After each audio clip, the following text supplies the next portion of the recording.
For today's video, we learn how to grow lots of tomatoes. Isang Nanay, Tatay, Isang Gulay project. Let's go! Let's learn how to plant tomatoes.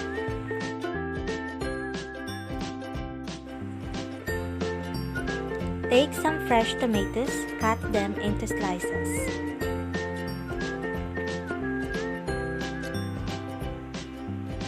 Or use fresh seeds from the market.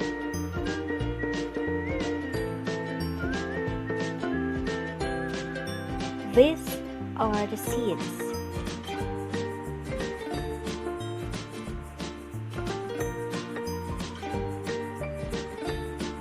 Take a small pot with drainage holes at the bottom. Fill it with the potting mix.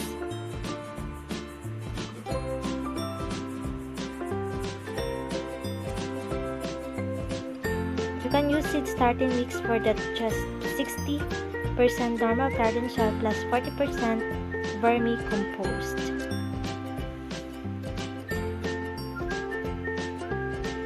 Place the slices on the surface of the potting mix. You can also remove the tomato flesh to avoid any fungus growth. Lightly cover with soil and pat down lightly.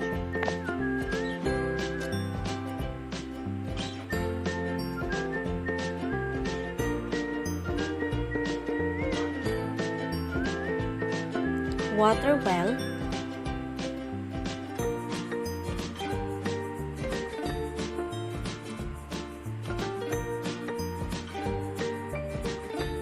Keep the pot in partial shade, and when the seed starts to germinate, move the pot into full sun or undergrowth lights.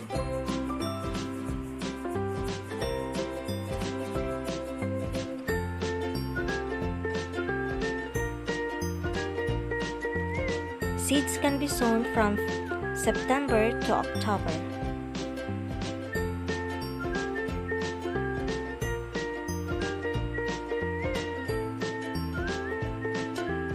Keep the soil evenly moist during the germination phase.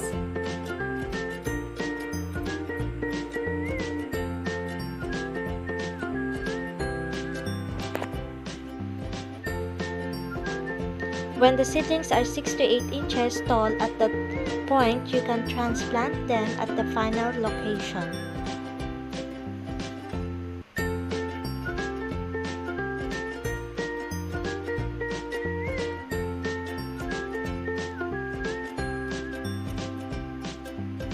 For the potting mix use, well-drained soil with good amount of organic matter, as tomato plants require fertile soil for good harvest.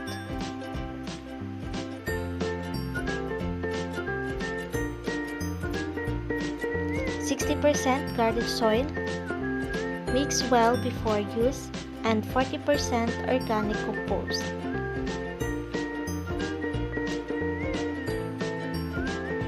Choose a container that is at least 18 to 20 inches in diameter and 15 to 18 inch deep.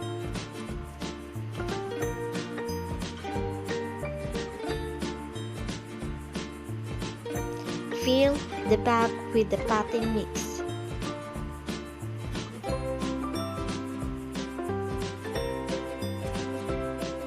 Make sure to make holes in the pot or the poly bag for drainage.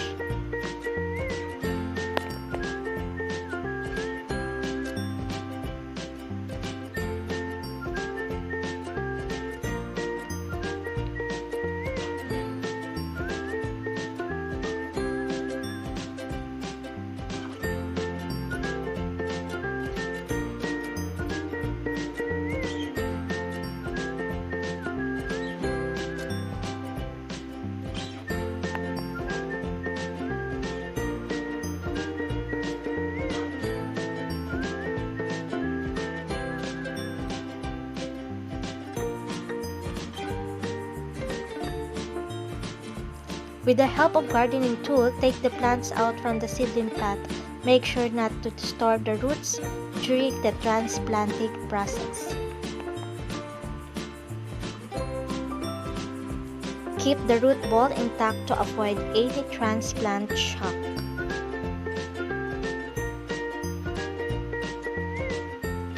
Be very careful when lifting the plant out of its original container or you could damage the roots.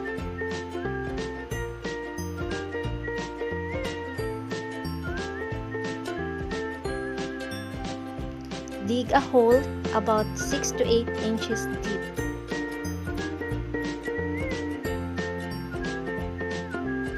Make sure that you remove all the leaves and branches below the soil line. Tomatoes must be planted deeply. Deep planting encourages healthy and strong root system. At the time of planting, cover bottom 2/3 part of the plant with potting. They actually have the ability to sprout additional roots along the buried stem. These extra roots strengthen the plant so that it can be good and productive. Fill in the hole or trench with the sum of the soil you remove. Only the top few inches of the plant will be exposed. In containers, keep at least 6 to 8 inch gap between two plants, and in ground cap must be of 1.5 to 2 feet. Cover with soil and pat down lightly. Water the seedlings immediately after transplanting for letting them sit a while. Throughout the growing season, continue to water thoroughly whenever the top layer of the soil dry. After transplanting, keep the bag or the pot in the partial for 2 days. Let the plants recover the plants or from the plant shock, and after that, expose the plants to the sun. Your tomato plants need between 4 to 6 hours of total sun per day in order to grow and eventually produce fruit. Water at least once a day to soil to keep the top layer of the soil evenly moist. Simultaneously, good drainage from the pot is also very important. You can fertilize the plants with fish meal, chicken manure, vermicompost, or any other organic fertilizer.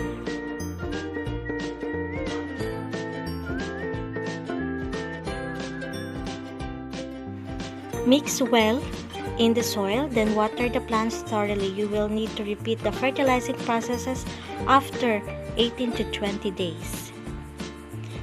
The key to tomato success is to give your tomato plants a consistent amount of water. The goal is to keep the soil moist and more growth the plant. Too much water and your plant's roots will rot. Too little water and your plants will get weak. Make sure to water the soil, not the plants, as wet leaves as encourage diseases and fungus.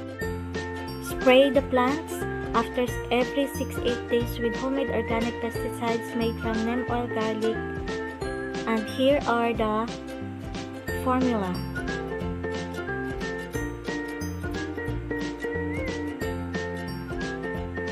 Wait for the tomato to turn the correct color.